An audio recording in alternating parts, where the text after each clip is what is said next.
बच्चों बच्चों आज हम बालराम कथा में सोने का हिरण अध्याय पढ़ेंगे। इसके पहले हमने दंडक वन में 10 वर्ष पढ़ा, जिसमें हमने पढ़ा कि श्री राम, सीता और लक्ष्मण जी वे तीनों चित्रकूट से दंडक वन में आकर रहने लगते हैं। दंडक वन में वे एक पर्णकुटी बनाकर रहते हैं। वहीं पर शूर्पणखा उन्हें देखती है और उन पर मोहित हो जाती है, लेकिन राम और कृष्ण के द्वारा ठुकराए जाने पर वो बहुत अधिक क्रोधित हो जाती है और अपने भाई रावण के पास जाकर और सारी बात बताती है और कहती है कि सीता बहुत ही अधिक सुंदर है और इन दोनों भाइयों ने मेरी बहुत दुर्गति की है, मेरा अपमान किया है, इसलिए तुम उनसे जाकर बदला लो। और सीता की बहुत तारीफ करती है। तो रावण प्लान बनाता है पूरा कि किस तरह से वो राम और लक्ष्मण के साथ युद्ध कर सके, किस तरह से वो राम और लक्ष्मण को इस जाल में फंसा सके। तो वह अपनी पूरी प्लानिंग के साथ वह दंडक वन में जाता है, जहां पर राम, लक्ष्मण और सीता जी रहते थे। अब रावण को पता था कि वो वैसे जाएगा तो कोई उसके साथ युद्ध नहीं, और वह हार भी सकता है युद्ध, तो उसने छल नीति का प्रयोग किया, छल और कपट का प्रयोग किया। उसने मारीच नाम के राक्षस को उसने कहा कि भाई तुम्हें सोने का हिरण बनना होगा और सीता हरण में मेरी मदद करनी होगी। मारीच नहीं मानता है, क्योंकि वो जानता है कि राम से मुकाबला करना बहुत मुश्किल काम है, बहुत ही अत्यंत कठिन काम है। तो मना करता है, इसमें हार तुम्हारी होगी। लेकिन रावण जिद पर अड़ा रहता है और कहता है नहीं, तुम्हें मेरी बात माननी होगी, अगर तुम मेरी बात नहीं मानोगे तो मैं तुम्हें मार दूंगा। ऐसा कहके रावण जबरदस्ती मारीच को सोने का हिरण बनने पर मजबूर कर देता है। तो सोने का हिरण यहाँ पर मारीच है, जो कि अपनी विद्या से, तंत्र विद्या से वह बन जाता है। सोने का हिरण जब पर्णकुटी के आसपास सीता जी देखती हैं तो वे सोने के हिरण पर मोहित हो जाती हैं, मुग्ध हो जाती हैं ना, उनका मन उस पर आ जाता है। तो वे राम को कहती हैं कि मेरे लिए सोने का हिरण लाकर लेकर आओ। अब राम जी इतने समय से वे लोग वन में रह रहे थे, लेकिन सीता जी ने कभी किसी चीज की उनसे इच्छा नहीं की कि मुझे ये चाहिए। तो पहली बार सीता जी ने कुछ मांगा था, तो राम भी मना नहीं कर पाए और वे लक्ष्मण को वहां छोड़ करके तुम इनकी रक्षा करना, और उनकी सुरक्षा, सीता जी की सुरक्षा के लिए लक्ष्मण को वहां छोड़कर वे हिरण के पीछे जाते हैं। उसके बाद क्या होता है, राम को कुटी से निकलते देखकर मायावी हिरण कुलांचे भरने लगा, छलांग मारने लगा। राम को बहुत छकाया और वो राम को बहुत बहुत दूर तक ले गया। झाड़ियों में लुकता छिपता भागता वह राम को कुटी से बहुत दूर ले गया, कि वो बहुत राम को बहुत भगवानी की बात थी, क्योंकि वह तो जानता था कि आसपास तो राम रहेंगे, राम को कुटी से दूर ले जाऊंगा तभी रावण सीता तक पहुंच पाएंगे। तो वह राम को कुटी से बहुत दूर ले जाता है। राम जब भी उसे पकड़ने का प्रयास करते, वह भागकर और दूर चला जाता। हिरण चालाक था, वह इतनी दूर कभी नहीं जाता था कि पहुंच से बाहर लगे। अब हिरण बहुत चालाकी से काम कर रहा था, वह थोड़ी थोड़ी दूर पे जाके रुक जाता, फिर थोड़ा चला जाता। तो इस तरह से वह ऐसा लगता कि जैसे पहुंच में है राम की, और राम उसे पकड़ नहीं पाते। राम के सारे प्रयास विफल हुए, वे हिरण को पकड़ नहीं पाए। उन्होंने इसे जीवित पकड़ने का विचार त्याग दिया। अब राम बहुत कोशिश कर रहे थे, लेकिन वो पकड़ नहीं पाए हिरण को। तो उन्होंने सोचा कि अब इसे जीवित नहीं पकड़ा जा सकता, ये बहुत तेजी से इधर उधर भाग रहा है। तो उन्होंने सोचा कि अब इसे मार कर ही मैं इसे पकड़ पाऊंगा। धनुष उठाया, निशाना साधा और एक बाण उस पर छोड़ दिया। बाण लगते ही हिरण गिर पड़ा। धरती पर गिरते ही मारीच अपने असली रूप में आ गया। अब जैसे ही धरती पर गिरा हिरण, तो अपने असली रूप में आ गया। हिरण तो था नहीं असली, तो वह मारीच के रूप में आ जाता है। मारीच ने माया से केवल अपना रूप ही नहीं बदला था, आवाज भी बदल ली थी। अपनी आवाज राम जैसी बना ली थी। धरती पर पड़े हुए वह जोर से चिल्लाया, हे सीते, हाँ लक्ष्मण, हाँ सीते। ध्वनि ऐसी थी जैसे बाण राम को लगा हो, वह सहायता के लिए पुकार रहे हों। बाण का प्रहार गहरा था। मारीच उसे अधिक देर तक सहन नहीं कर पाया। वह छटपटाता रहा। जल्दी ही उसके प्राण पखेरु उड़ गए। अब मारीच को जैसे ही बाण लगा तो उसने मायावी शक्ति से उसने खुद का रूप तो बदल ही लिया था, उसने अपनी आवाज को भी राम की तरह बना लिया।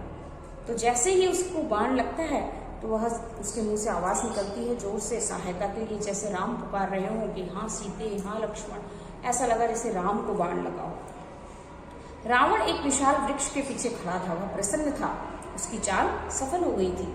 मारीच ने अपनी भूमिका अच्छी तरह निभाई। अब तक सब कुछ वैसा ही हुआ जैसा उसने सोचा था। अब रावण बहुत खुश होता है कि जैसा जैसा वो सोच रहा था वैसा वैसा उसका प्लान चल रहा था।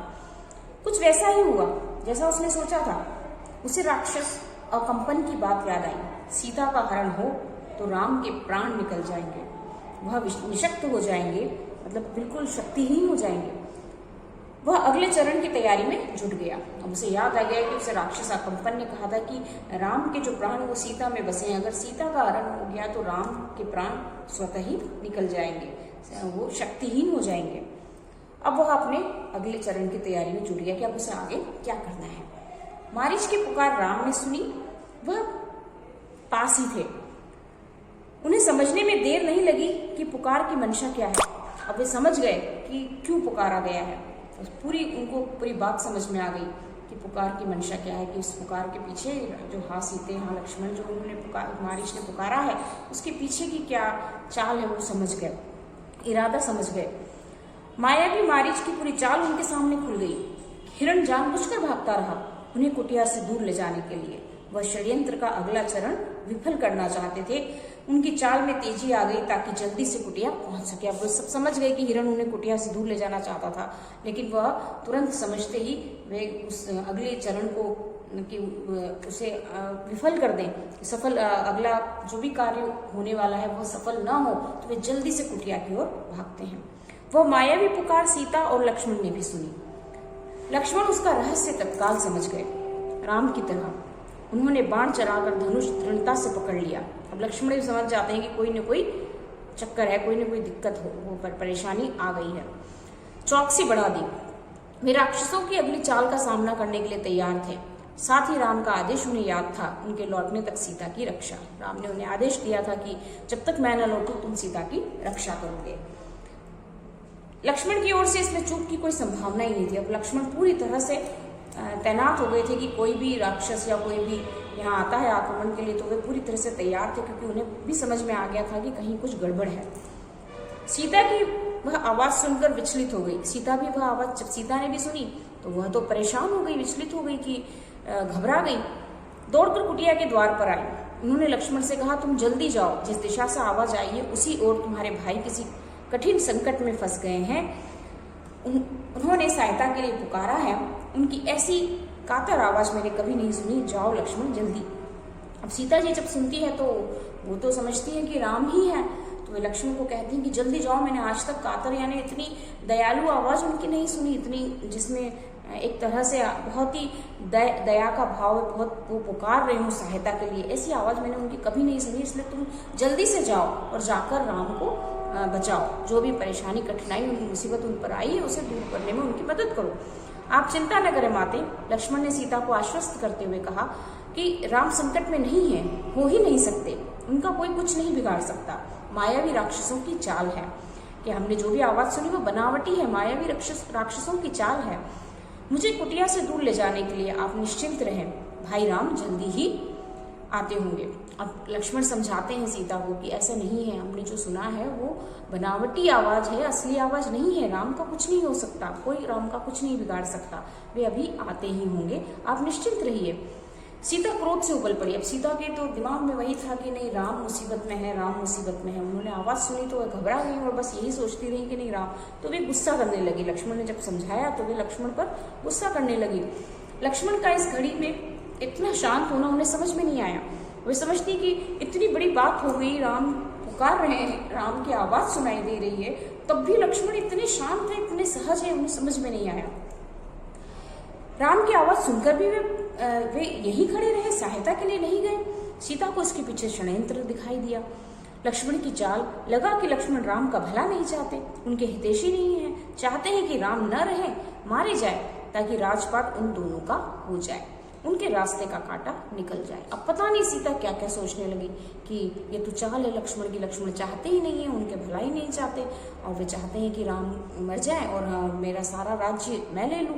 इस तरह की अनर्गल बातें सीता के दिमाग में चलने लगी। तुम्हारा मन पवित्र नहीं है, कलुषित है, पाप है उसमें। मैं समझ सकती हूँ कि तुम अपने भाई की सहायता के लिए क्यों नहीं जा रहे हो। सीता ने यहाँ तक कह दिया कि कहीं वे भरत के गुप्तचर तो नहीं है। सीता जी लक्ष्मण को कहती है कि नहीं, तुम्हारा मन अपवित्र है, मन में जरूर पाप है, इसलिए तुम उनकी मदद करने के लिए नहीं जा रहे हो। सीता की बातों से लक्ष्मण को गहरा आघात पहुंचा, उन्हें बहुत दुख होता है, उनका हृदय छलनी हो गया, पर उन्होंने पलटकर उत्तर नहीं दिया कि सीता उनकी माँ के समान थी। संयम बनाए रखा, सिर झुकाकर सब चुपचाप सुन लिया। वे सीता की पीड़ा समझ पा रहे थे, केवल इतना बोले, हे देवी, यह राक्षसों का छल है। खरदूषण के मारे जाने के बाद वे बौखला गए हैं, किसी तरह हमसे बदला लेना चाहते हैं। आप उनकी चाल में न आए, वे कुछ भी कर सकते हैं, मुझ पर विश्वास करें, राम को कुछ भी नहीं होगा। लक्ष्मण उन्हें बहुत समझाते हैं कि ये सब कुछ राक्षसों की चाल है, हमने खरदूषण को मारा है तो वे बहुत गुस्से में हैं और यही कर रहे हैं, जैसे तैसे वो हम लोगों को परेशान करने की कोशिश कर रहे हैं। आप बिल्कुल निश्चिंत रहें, कुछ नहीं होगा, राम को कुछ भी नहीं होगा। सीता का क्रोध और बढ़ गया, क्रोध से आंखों से आंसू बहने लगे। यह भी लग रहा था कि कहीं लक्ष्मण की बात सही न हो, यह डर था कि राम से बिछुड़ ना हो। उन्होंने कहा, राम से बिछुड़कर मैं नहीं रह सकती, मैं जान दे दूंगी। लक्ष्मण तुम जाओ, उन्हें लेकर आओ। अब वे कहती कि नहीं, उन्हें डर भी लग रहा था और मन में ये भी था कहीं ऐसा ना हो लक्ष्मण सही हो, कहीं ऐसा ना हो कि कुछ गलत हो जाए और मुझे राम से दूर रहना पड़े। तो वे कहती कि नहीं, मैं राम से दूर रहकर, बिछोड़ कर यानी राम से दूर रहकर अपनी जान दे दूंगी, तुम जाओ और उन्हें लेकर आओ। लक्ष्मण राम के लिए राम की आज्ञा का उल्लंघन कर रहे थे। उन्होंने सीता को प्रणाम किया और राम की खोज में निकल पड़े। अब वे राम के लिए ही राम की आज्ञा का उल्लंघन कर रहे थे कि राम ने उन्हें आज्ञा दी थी कि तुम किसी भी स्थिति में सीता की रक्षा नहीं करना नहीं छोड़ोगे और यहीं कुटिया के बाहर सीता की रक्षा करोगे। पर राम के लिए ही उन्हें राम की आज्ञा को तोड़ना पड़ रहा था। लक्ष्मण के जाते ही रावण आ पहुंचा, तपस्वियों जैसा जटाजूट, वैसे ही वस्त्र। सीता ने साधु समझकर उसका स्वागत किया। रावण ने सीता के स्वरूप, संस्कार और साहस की प्रशंसा की।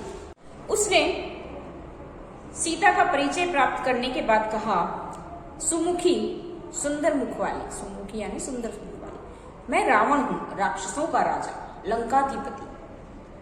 मेरा नाम लेने पर लोग थरथरा उठते हैं, लेकिन तुम सुंदरी हो, सबसे अलग हो, तुम्हारे लिए मैं स्वयं चलकर आया हूं।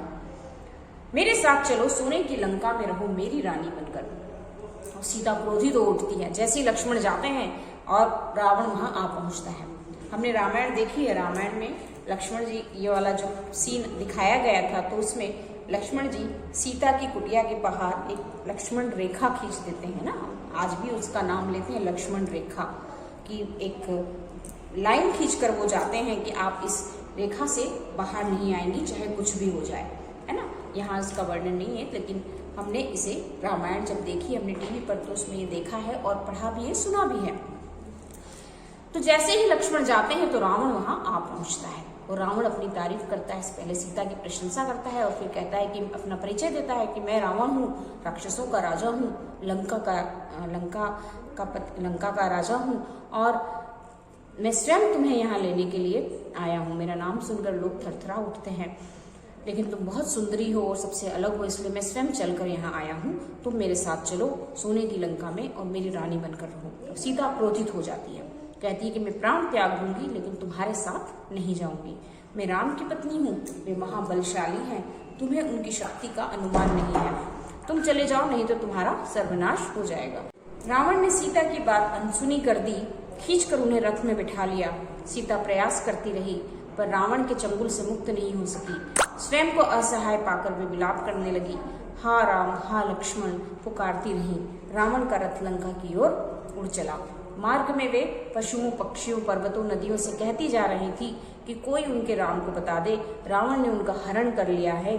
गिद्धराज जटायु ने सीता का विलाप सुना, उसने ऊंची उड़ान भरी, रावण के रथ पर हमला कर दिया। वृद्ध गिद्धराज ने रथ विषक्त यानी पूरी तरह से नष्ट कर दिया। रावण को घायल कर डाला। क्रोध में रावण ने जटायु के पंख काट लिए। जटायु अब उड़ नहीं सकता था, वह सीधे धरती पर आ गिरा। अब रावण ने सीता का हरण कर लिया था और वह अपने रथ में बिठाकर उसे ले जा रहा था लंका की ओर। रास्ते में सीता जोर जोर से विलाप कर रही थी, रो रही थी। सीता लक्ष्मण और राम को पुकार रही थी। पर्वतों, नदियों, पहाड़ी जो भी रास्ते में गुजर रहे थे उन सभी को वो कहती जा रही थी कि मेरे राम को बता दो कि रावण मेरा हरण करके ले जाए, हरण कर लिया है और मुझे ले जा रहा है। जटायु गिद्ध के राज जटायु जब सुनते हैं सीता का विलाप तो वे उसे बचाने की कोशिश करते हैं, रावण से युद्ध भी करते हैं, लेकिन रावण उनके पंख काट देता है और वो उन्हें घायल कर देता है, तो वह सीधे धरती पर आकर गिर जाता है। रावण का रथ टूट गया था, उड़ान नहीं भर सकता था। उसने तत्काल सीता को अपनी बाहों में दबाया और दक्षिण दिशा की ओर उड़ने लगा। सीता को लगा कि अब संभवतः कोई उनकी सहायता नहीं कर पाएगा। उनका बचाव केवल एक ही था कि राम को किसी तरह समाचार मिल जाए। तो उन्होंने अपने आभूषण उतार पर फेंकना प्रारंभ कर दिया। आभूषण वानरों ने उठा लिए, बंदरों ने उठा लिए। उन्हें आशा थी कि वानरों के पास ये आभूषण देखकर राम समझ जाएंगे, उन्हें पता चल जाएगा कि सीता किस मार्ग से गई है। रावण ने सीता को आभूषण फेंकने से नहीं रोका। उसे लगा कि सीता शोक में, दुख में ऐसा कर रही है। अब सीता को जब रावण रथ खराब होने के कारण रथ टूट जाता है, जटायु रथ को नष्ट कर देता है, तो उड़ नहीं पाता है रावण, तो सीता को ऐसे ही अपने हाथों में दबाकर वह उड़ा कर ले जाता है। तो सीता अब समझती है कि अब मुश्किल है, उसका कोई उसको बचा सकता है, तो वह अपने आभूषण फेंकने लगती है, गहने फेंकने लगती है, जिससे कि राम को समाचार मिल जाए कि वो किस मार्ग से रावण उसे लेकर गया है, ताकि निशानी मिल जाए उन्हें कि किस दिशा की तरफ वो ले गया है। तो वो जो आभूषण थे वानर बंदर जो रहते हैं वो उठा लेते हैं। कुछ ही समय में रावण लंका पहुंच गया। वह अपने धन वैभव से सीता को प्रभावित करना चाहता था। उन्हें लेकर वह सीधा अपने अंतःपुर में गया। राक्षसियों को सीता की निगरानी करते रहने को कहा और बाहर निकल गया। थोड़ी देर में वो फिर लौटा। सीता को घूरते हुए उसने कहा, सुंदरी, मैं तुम्हें 1 वर्ष का समय देता हूँ। निर्णय तुम्हें करना है, मेरी रानी बनकर लंका में राज करोगी या विलाप करते हुए जीवन बिताओगी। सीता को वहाँ ले जाकर वो दिखाना चाहता था कि देखो मेरी लंका, देखो सूर्य की पूरी लंका है। अपने सारे जो साधन थे, जो इतनी समृद्धि उसके पास थी, उसे बताकर वह सीता को आकर्षित करना चाहता था। तो उसने कहा कि मैं तुम्हें 1 वर्ष का समय देता हूँ, तुम खुद डिसीजन लोगी, खुद निर्णय करोगी कि तुम्हें मेरी रानी बनना है या तुम्हें इसी तरह रोते हुए अपना जीवन बिताना है। सीता बार बार रावण को धिक्कारती रही, राम का गुणगान करती रही। रावण को क्रोध आ गया, तुम्हारा राम यहाँ कभी नहीं पहुंच सकता, तुम्हें कोई नहीं बचा सकता, तुम्हारी रक्षा केवल मैं कर सकता हूँ, मुझे स्वीकार करो और लंका में सुख से रहो। पापी रावण, राम तुझे अपनी दृष्टि से जलाकर राख कर सकते हैं, उनकी शक्ति देवता भी स्वीकार करते हैं। मैं उस राम की पत्नी हूँ जिसके तेज और पराक्रम के आगे कोई नहीं ठहर सकता। तेरा सारा वैभव मेरे लिए अर्थहीन है, तूने पाप किया है, राम के हाथों तेरा अंत निश्चित है। अब रावण उसे तरह तरह की बातें करके सीता को अपनी तरफ आकर्षित करने का प्रयास करता है, लेकिन सीता कहती है कि नहीं, राम के आगे तुम कुछ भी नहीं हो, मेरे पति राम हैं और राम इतने तेजस्वी और इतने पराक्रमी हैं कि कोई भी उनके आगे नहीं ठहर सकता। तुम्हारा जितना भी वैभव है, तुम बता रहे हो मुझे सुख, वैभव, धन दौलत, ये कुछ भी नहीं है मेरे लिए, तुमने बहुत बड़ा पाप किया है, अब तुम्हारा अंत निश्चित है। राम की इतनी प्रशंसा सुनकर रावण कुछ चिंतित हो गया। उसने सोचा कि खरदूषण को मारने वाला अवश्य शक्तिशाली होगा। उसने तत्काल अपने 8 सबसे बलिष्ठ राक्षसों को बुलाया और कहा, तुम लोग पंचवटी जाओ, राम और लक्ष्मण वहीं रहते हैं, उनका एक एक समाचार मुझे मिलना चाहिए, दोनों पर निगरानी रखो, मौका मिलते ही उन्हें मार डालो। इधर सीता को पाने के लिए रावण ने अपनी योजना बदली। उन्हें अंतपुर से निकालकर अशोक वाटिका में बंदी बना दिया गया, पहरा कड़ा कर दिया गया। राक्षसियों को स्पष्ट निर्देश थे कि सीता को किसी तरह का शारीरिक कष्ट न हो, इसके मन को दुख पहुंचाओ, अपमानित करो, लेकिन सीता को कोई हाथ न लगाए। रावण ने सब कुछ किया, पर सीता का मन नहीं बदला। वे बार बार राम का नाम लेती थी, शेरों के बीच हिरणी की तरह बैठी रहती थी। कि वह इस तरह से अशोक, पहले अंतपुर में कैदी बनाया गया, फिर उन्हें कहाँ पर ले जाया गया? अशोक वाटिका में। और वहाँ भी कहा गया कि इन्हें कोई हाथ न लगाए, लेकिन इनके मन को दुख पहुँचाए और इन्हें बहुत अपमानित करे। और बहुत कुछ किया रावण ने, लेकिन फिर भी सीता का मन नहीं बदला था। वो बहुत सारे कड़े पहरे के बीच में, सारी शेरनियाँ थी वहाँ पर, ऐसा लगता था कि बहुत सारी शेरनियों के बीच में बेचारी एक हिरणी अकेली चुपचाप बैठी है। वे बार बार राम का नाम लेती थी, डरी सहमी रो रो कर दिन काट रही थी। सोने की हिरण ने उन्हें सोने की लंका में पहुंचा दिया था, यहाँ से उन्हें राम ही बचा सकते थे। तो इस तरह एक सोने के हिरण के कारण वे सोने की पूरी लंका में पहुंच गई थी, है ना। उन्हें सोने का हिरण चाहिए था और पूरी सोने की लंका उनके सामने थी। तो इस तरह से बच्चों मारीच हिरण बनकर आता है और राम उसे पकड़ने के लिए उसके पीछे जाते हैं, लेकिन वे उसके षड्यंत्र को समझ जाते हैं और इधर रावण सीता को तब तक वे कुटिया तक पहुंचते तब तक रावण सीता को हरण करके ले जाता है।